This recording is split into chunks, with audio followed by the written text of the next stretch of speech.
hunt begins. The forest was dark, wet, and full of sharp roots. The ground was soft, but the air was heavy. It smelled like danger. Leisha ran.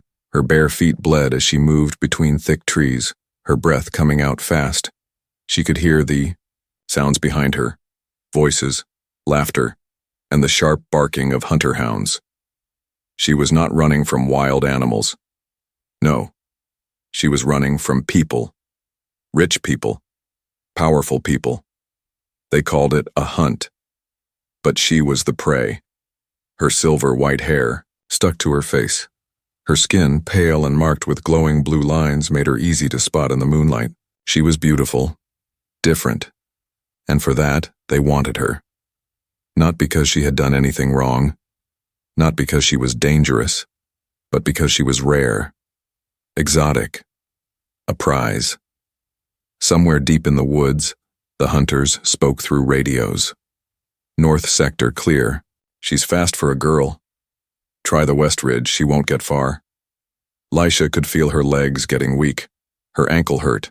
Her vision was blurry. She hadn't eaten in 2 days, and now they had almost caught her. She stumbled, her foot landing in a hidden snare. A sharp wire snapped up around her ankle and yanked her off the ground. She screamed. The trap lifted her upside down, hanging from a tree branch. Her body swung helplessly as she cried in pain. Then came footsteps, slow, confident. 3 hunters walked toward her. They wore black armor with gold edges. Their helmets had glowing red eyes. One of them took off his helmet and smirked. "Well, well," he said. "What a lovely catch." Another hunter chuckled. "Look at her markings. The Empress will pay. Well for this one." Leisha struggled, but the wire only cut deeper into her skin. Blood ran down her leg. She cried out again. The leader raised his hand. "Take her down, but gently. We don't want to bruise her face." Just as the hunter reached for her, a voice cut through the dark. "Step away from her." The men froze. Their helmets turned. From the shadows, a man walked forward. He wore no armor, just a brown jacket, a hood, and a scar over one eye. He held a long, old-style rifle. It wasn't high-tech, but it looked deadly in his hands. The leader of the hunters narrowed his eyes. "This is private hunt territory, human. Leave before we add you to the game." The human didn't blink. "She's not an animal. Let her go." The hunter laughed. "Do you know who we are?" "I don't care." The hunter lifted his hand, signaling the others. "Shoot him." But the human moved first. Bang! His rifle fired. The blast hit the ground near the hunter's feet, sending dirt and sparks into the air. The man didn't aim to kill, just to warn. But it worked. The hunters stepped back. Slowly, the human moved toward Leisha. She watched him with wide, scared eyes. He looked up at her, saw the pain in her face, and his jaw clenched. With a small knife, he cut the wire. Leisha fell, but he caught her in his arms before she hit the ground. She was light. Too light. She had been starving. Her body trembled as he wrapped her in his jacket. "It's okay," he whispered. "I've got you." The hunters aimed their weapons again, but the human was already moving. He turned, holding the girl close, and ran into the trees. "Get him," the hunter yelled. "Do not let him escape." But the human knew the forest better than they did. He moved fast, ducking low, stepping between shadows, following narrow paths the hunters couldn't see. The hounds chased him, barking louder. But he didn't stop. Leisha held on to him weakly.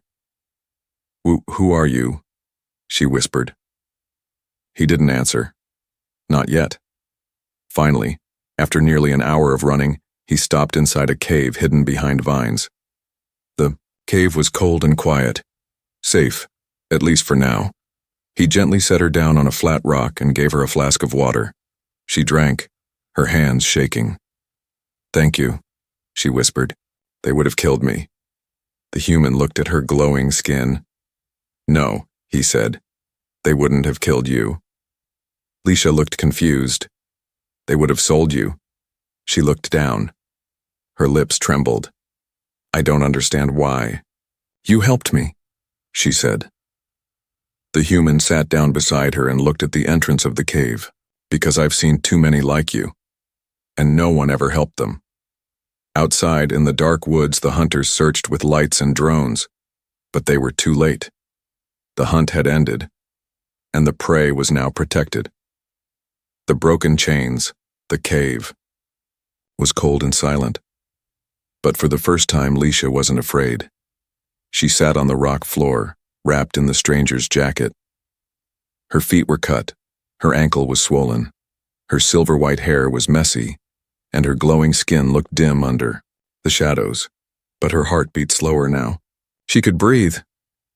The human man stood near the entrance, watching the forest carefully. His rifle was ready. He didn't say much. Finally, Leisha spoke, her voice soft. "You don't even know me. Why did you risk your life?" The man turned, his head slowly. "I didn't do it for you." Leisha blinked. He looked at her, eyes hard but honest. "I did it because they think they can hunt anything weaker than them. They think it's fun.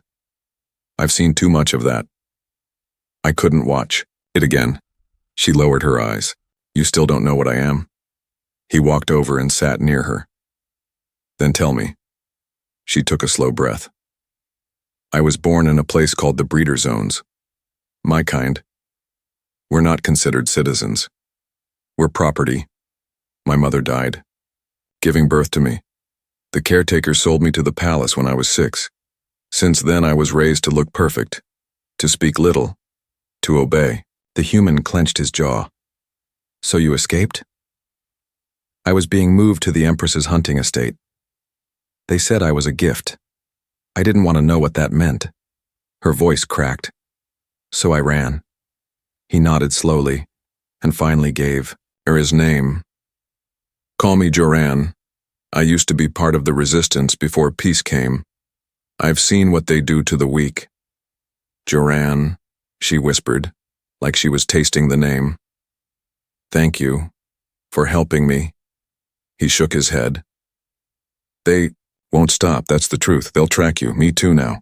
They probably scanned my face." She looked alarmed. "Why would you throw away your life for me?" He stared into the fire he'd just lit with old scraps. "Because you remind me of someone I couldn't save." Silence filled the cave for a long time after that. The next morning, the sun barely touched the treetops, but the buzzing noise in the distance was growing louder. Drones. Joran's body stiffened.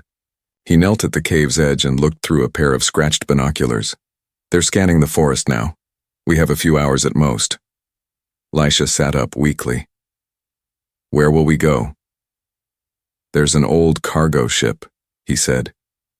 "Deep in the western cliffs.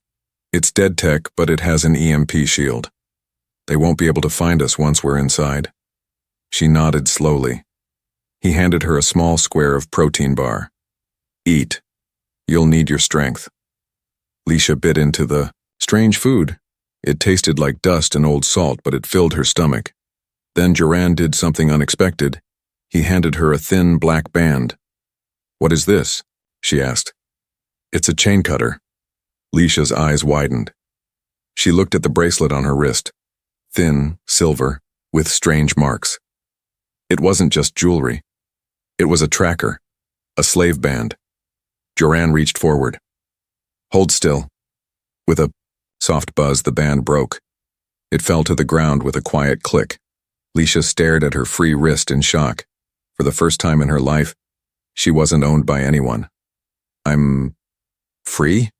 she whispered. Joran nodded. "Now move. We've got to disappear before they see us." The journey was hard. The forest was wild. Joran carried Leisha when she couldn't walk. They crossed rivers, climbed cliffs, and moved through thorn-filled paths. He knew the way. She trusted him. They stopped only once, when they found the wreck of a patrol drone. Joran quickly pulled out its memory chip and crushed it under his boot. "No tracking," he muttered. By sunset, they reached the cliffs. High above, half buried in rock and vines, was the shape of an old cargo shuttle. Rusty, dead, forgotten. "This is it," Joran said. He pushed open the side hatch and helped Leisha inside.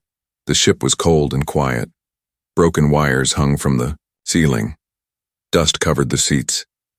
But it was a shell, a shield, a place no one would scan anymore. Inside the ship, Duran powered up a small battery pack and lit a few glow lamps. He gave Lisha clean bandages and helped wash her wounds. When they sat down again, Lisha looked at him seriously. "Why do you care so much?" Duran stared at her for a long moment.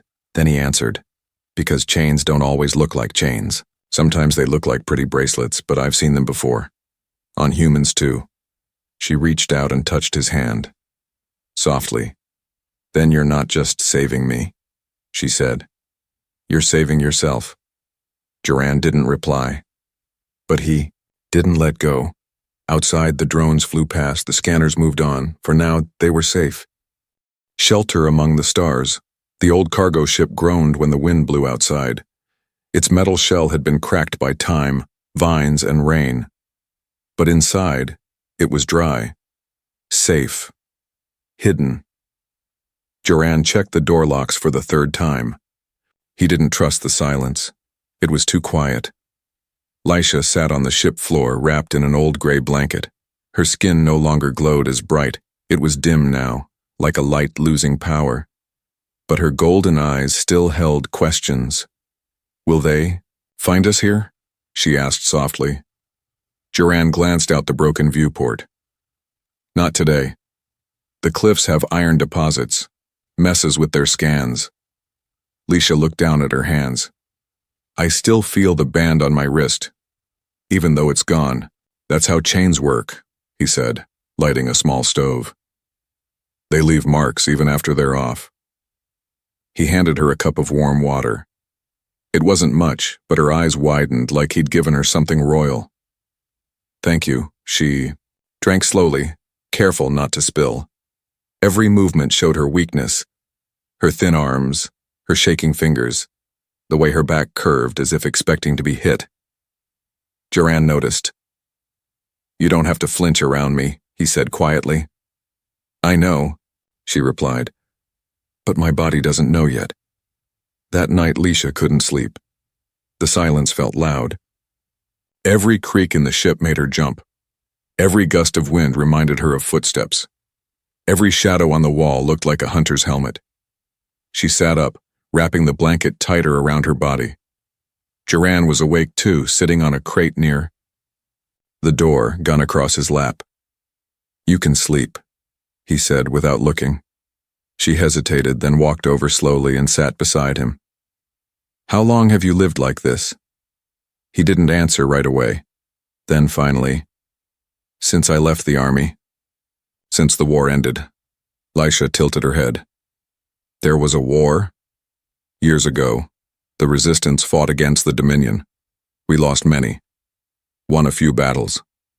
Then peace was signed." She looked confused. "But if there's peace, why are they still hunting girls like me?" Duran looked at her, eyes hard. "Because peace doesn't mean justice. It just means the shooting stopped." That made her go quiet. Then she asked the question she had held in her heart since the moment he saved her. "Why do you really care what happens to me?" Duran took a breath, deep and tired. "Because when I was a soldier, I saw a child like you in a cage. I was told to ignore it, that it was not our problem. I left her there." Lisha's lips trembled. "What happened to her?" "She died in that cage." Duran looked away. "I swore if I ever had the chance again, I wouldn't walk away." The next morning, a loud crack woke them. Duran jumped to his feet, gun raised. Lisha ducked low, but it wasn't soldiers. A piece of the ceiling had broken off and crashed to the floor. Duran relaxed slightly but frowned. "This ship's falling apart. If they don't find us, gravity will." He checked the outer hull. Vines had grown through the cracks, but the structure was still holding. "I need to fix the comms unit," he said. "If I can send a short-range message, maybe someone from the old network will hear it." Lisha blinked. "You have friends?" He smiled, just a little. "I had some, long ago. We lost touch, but maybe one's still listening." He opened the rusty panel and began rewiring wires with steady hands. Lisha sat near him. Joran. If I'm caught, they'll make me disappear. I won't let them. You can't stop an empire alone. No, he said. But I can stop them from taking you. By evening, the ship was quiet again. Joran had managed to repair part of the comms unit. A green light blinked faintly. Signal sent, he said. No guarantee it reached anyone. Lisha looked at the light. Even a small chance. It's more than I ever had. Then she did something strange. She leaned her head on his shoulder. He froze for a moment, but then he relaxed. You're warm, she whispered. You're freezing, she smiled. Then I'll borrow your warmth. Joran didn't move. He just sat there, letting her lean on him. For a girl who had been treated like property, this was the first time she felt human. Outside, far above the trees, a small star blinked across the sky. But it wasn't a star. It was a ship, and someone on that ship had seen the signal. The truth they want to erase. The green light on the old ship's console blinked slowly. Joran stared at it as if trying to will it to flash faster, to do something, but the signal had already been sent. Now they waited. Lisha sat quietly on the metal floor, drawing patterns in the dust with her fingertip. Her wounds were healing, slowly, and some color had returned to her cheeks. Still, something weighed heavy on her heart. Joran noticed. You haven't said much today, he said. Lisha didn't lift her head. There's something I haven't told you. He waited. She looked up, golden eyes glowing faintly. I'm not just a girl they wanted to sell. I'm something else. Joran crossed his arms. Go on. My blood, she said softly. It's rare. The scientist called it regal code. Joran frowned. I've heard of that. Engineered DNA, usually found in royal-bred clones. Lisha nodded. Yes, but I wasn't made in a lab. I was born with it. Now Joran's eyes narrowed. That's impossible. That gene strand was thought to be extinct. That's why they want me, Lisha whispered. I'm the last natural born with regal code. If they take me, they'll drain my blood.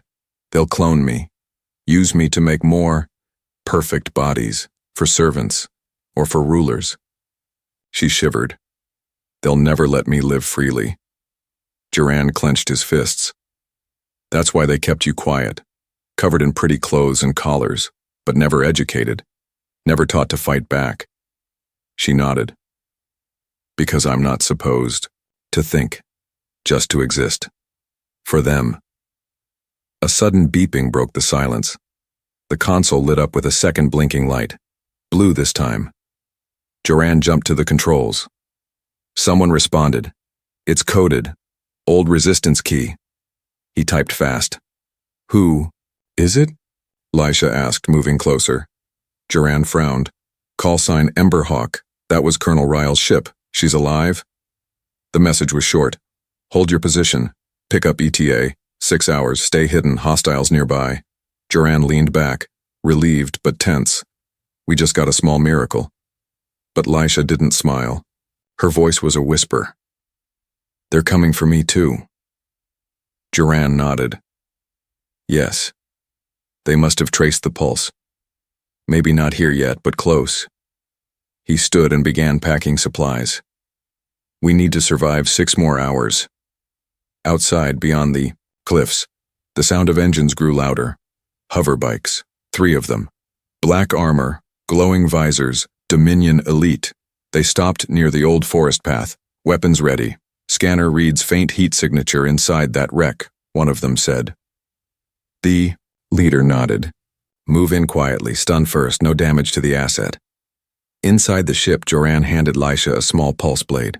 Her hand trembled as she took it. I don't know how to fight, she whispered. You just need to defend. I'll handle the rest. He crouched beside the door, rifle aimed.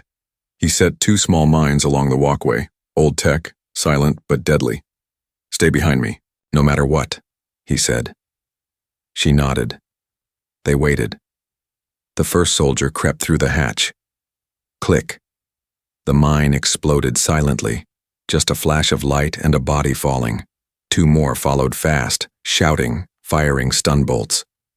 Joran rolled to the side and fired twice. 1 bolt hit, 1 missed. The second soldier dropped, twitching. The last one reached Leisha. She screamed as the man grabbed her arm. "Target secured." He shouted into his helmet, but before he could drag her away, she did something no one expected.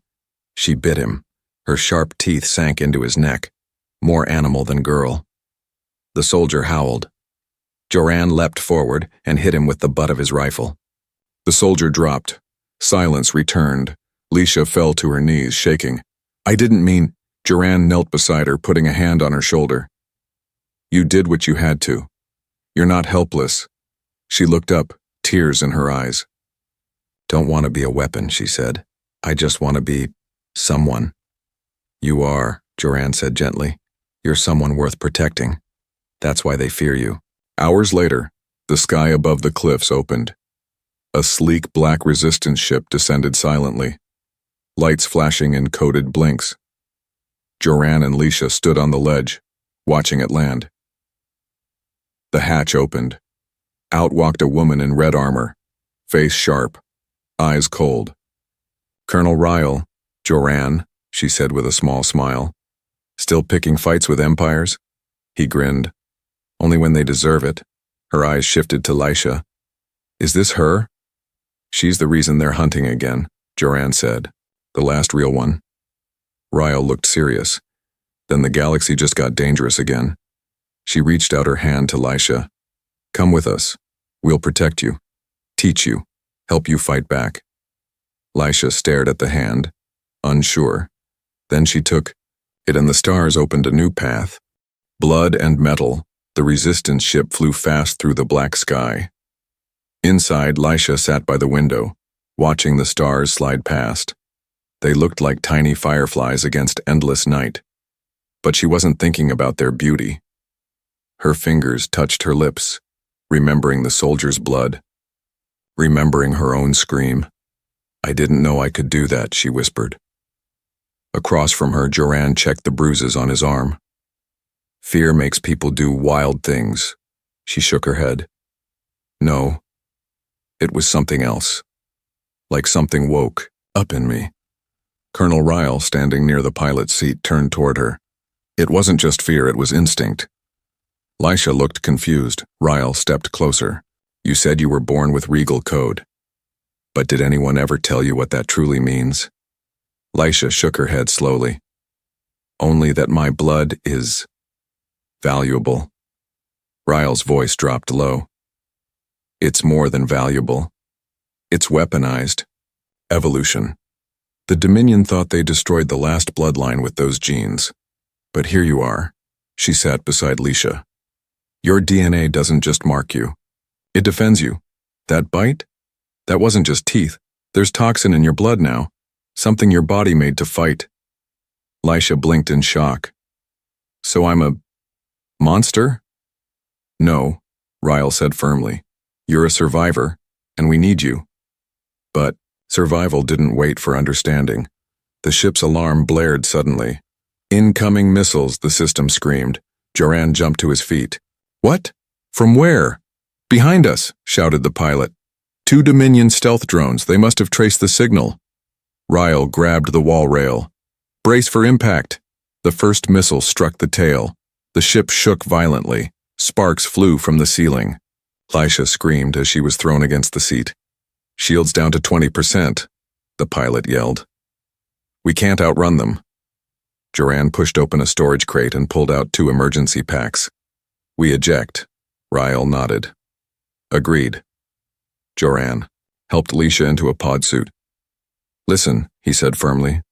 "These pods will land us in separate areas. You'll have to hide until I find you." Leisha's eyes filled with panic. "No, don't leave me. You'll be fine. You're stronger than you think." He touched her hand. "I'll come. I promise." The second missile hit. The ship tore in half. Boom! Joran's pod hit the ground first, crashing into a rocky ravine.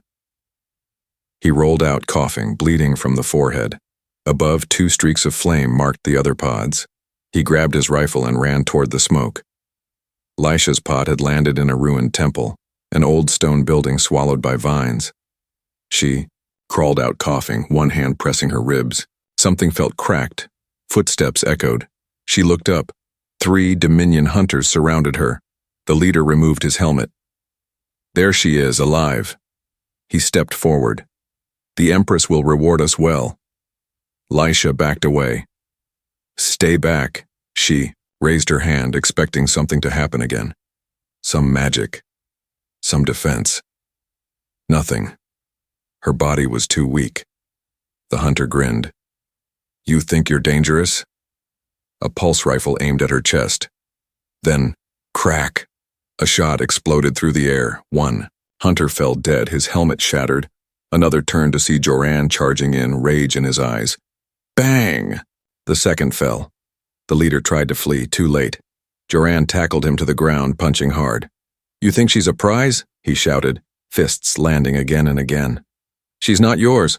She's not for sale. Blood stained his hands.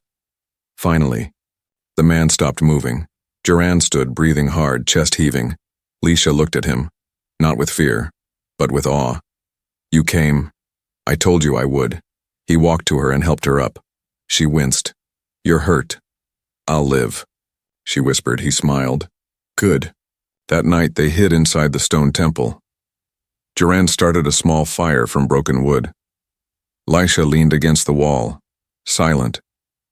After a while, she asked, Is this what it's going to be like? Always running? Always fighting? Joran stared at the flames. Maybe, for now, but not forever. She looked at her hand. Blood and dirt marked her fingers.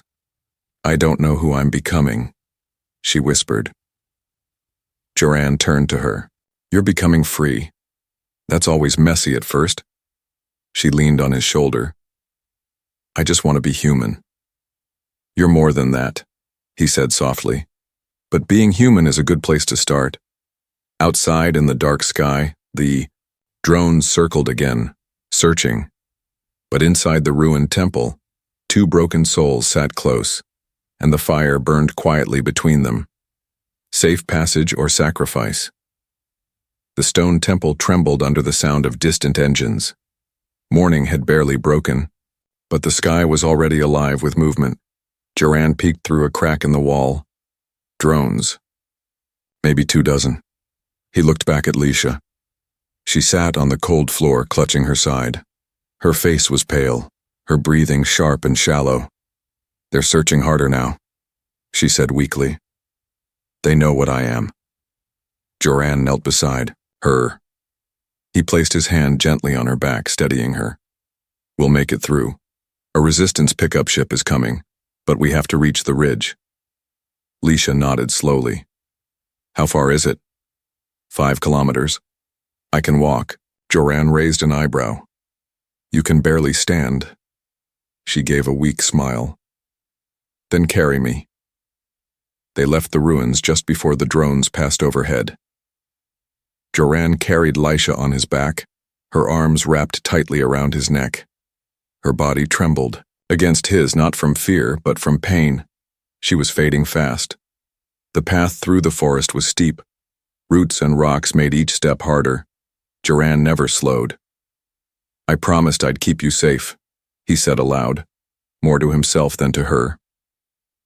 Lisha's voice was quiet. Even if it kills you?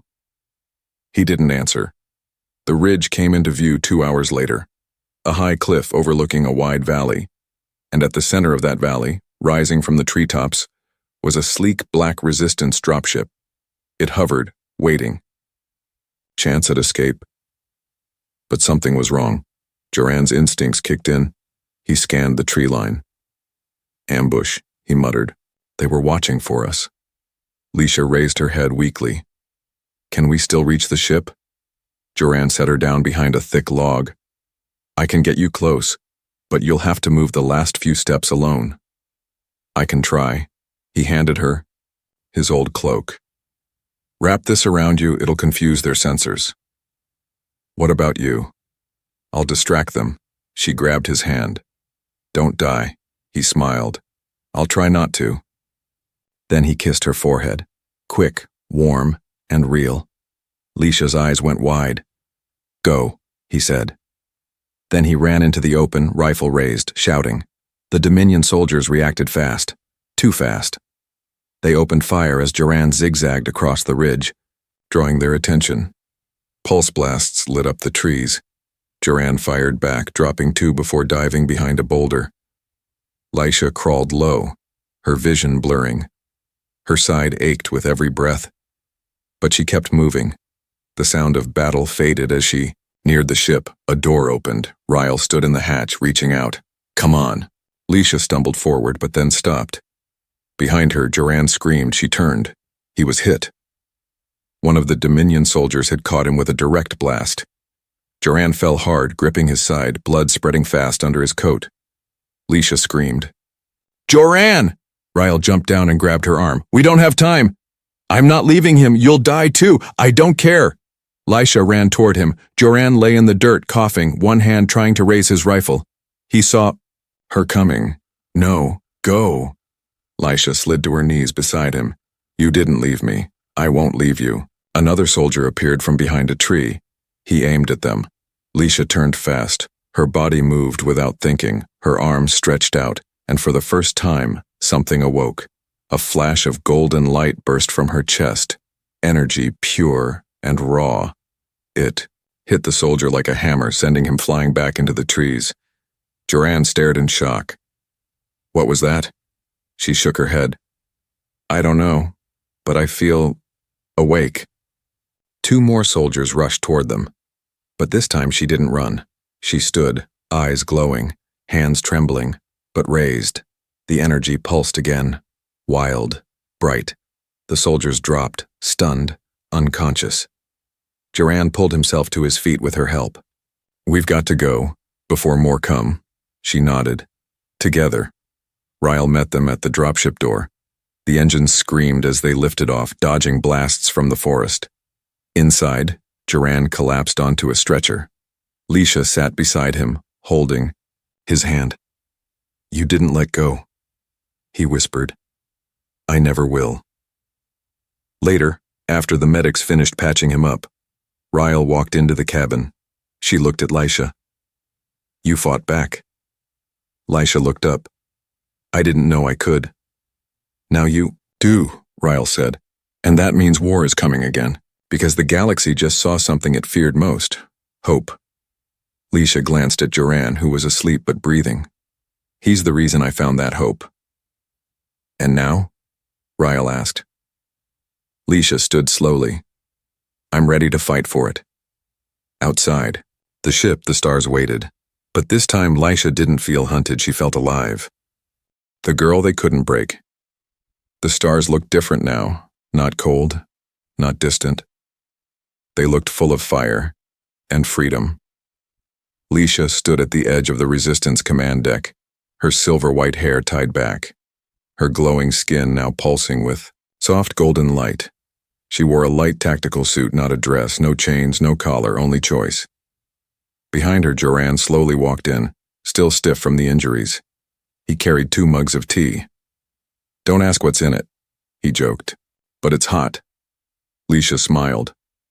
That's enough. They sat beside the window. A new planet appeared ahead, a Resistance stronghold in the outer systems, a place where Dominion laws didn't reach, a place where Leisha would no longer have to run. But she wasn't done running for a reason. Now she was running toward something. An hour later, Colonel Ryle gathered the team in the strategy room. A hologram flickered to life. A Dominion research facility floating in deep space, surrounded by black silence. This is where they stored the regal DNA banks, Riel explained, where they planned to copy Leisha's blood, mass-produce her genetics, build armies of controlled perfects. Leisha looked at the image, face still. So that's the machine they wanted to trap me inside. Duran looked at her. We destroy it. Ryle nodded. With Leisha's new energy signature, we can overload the facility's shield, but only if she's willing to face it. Lisha stood tall. I'm not hiding anymore. The mission launched the next day. Lisha sat in the dropship, her heart beating fast. She wasn't scared like before. This was different. Now she chose the battle. Duran sat beside her, checking his rifle. He looked over and said, "If things go wrong, they won't," she interrupted softly. He smiled. "You really believe that?" She looked into his eyes. "I believe in us." The research facility hovered in the dark like a metal parasite, feeding off power from nearby moons. The resistance ship approached quietly. Then, attack. Missiles screamed. Explosions lit up the sky. Duran and Lisha dropped onto the platform under cover of smoke and sparks. Inside, alarms wailed. They ran through the halls, one human, one half-living light. The guards didn't stand a chance. Duran took out the front lines.